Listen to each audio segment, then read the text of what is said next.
Hey there, YouTube! So it's late here on Vlogvember 3rd, but I've been hard at work doing something special for today's episode. I said that I would explain my master's degree today, and that's what I'm going to do.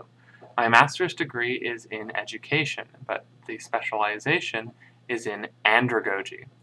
And you're probably saying to yourself, well, that's a $5 word. What in blazes does that mean? Well, to answer that, I'm going to use a little bit of help from something my sister helped me do. Ta-da!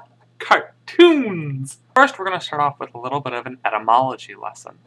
If we look at the word andragogy, we can see the prefix andra, which is Greek for adult, and the suffix gogy, which means teaching, or more appropriately, learning. So therefore, the word andragogy translates to adult learning, or the way that adults learn. Andragogy grew out of the more popular word pedagogy, which, if we remember our etymology, peda means child, so we know that it's the way children learn. Pedagogy began with the medieval Catholic Church, growing out of the way they taught monks, priests, and nobles. Andragogy was originally coined by a German educator by the name of Alexander Kopp, but it wouldn't be until the 1980s when American educator Malcolm Knowles revised the topic that it became more mainstream. Knowles had several issues with pedagogy, and he's published several books on the subject, which may be worth a read if this really interests you. One of Knowles' major problems with pedagogy was that it assumes to keep the student dependent upon the teacher for more information, while also making the teacher the one who deems what shall be learned, when it shall be learned, how it shall be learned, and whether or not it has been learned adequately. To Knowles, this meant that students would be working towards meeting the teacher's expectations and not their own. Similar to the problem today with curriculum teaching the mandated and standardized tests rather than teaching the material, which is one of my biggest problems with No Child Left Behind. But that's another topic. To remedy this problem, andragogy asks the learners to take control of their own education. While the teacher may have a guiding topic for the class, students drive the discussion around the topic.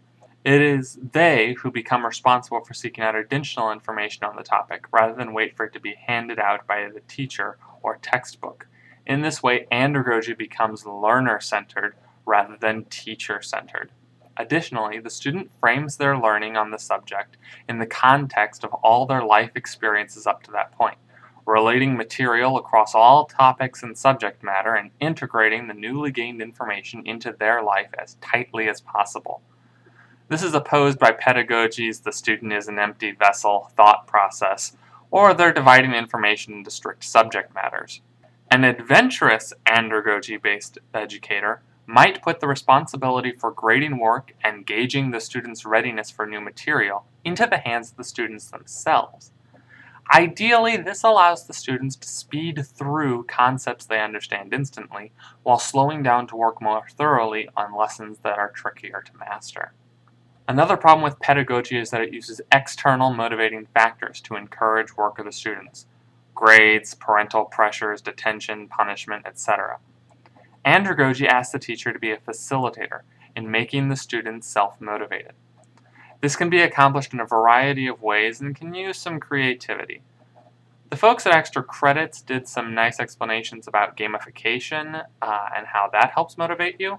This topic might deserve an episode all in its own right, so we'll mark it down for future talks. Knowles makes a point that education should be relevant to the learner, and that the more immediately relevant a topic is, the quicker they will assimilate it.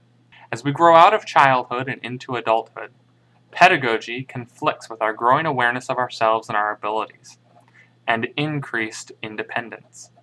As a final question for comment, with the difference between andragogy and pedagogy being child and adult, when do you believe that adulthood begins? Comment below. Well, that's it for this vlog. I'll see you all tomorrow. Thanks once again to my sister for helping me with the cartoons, and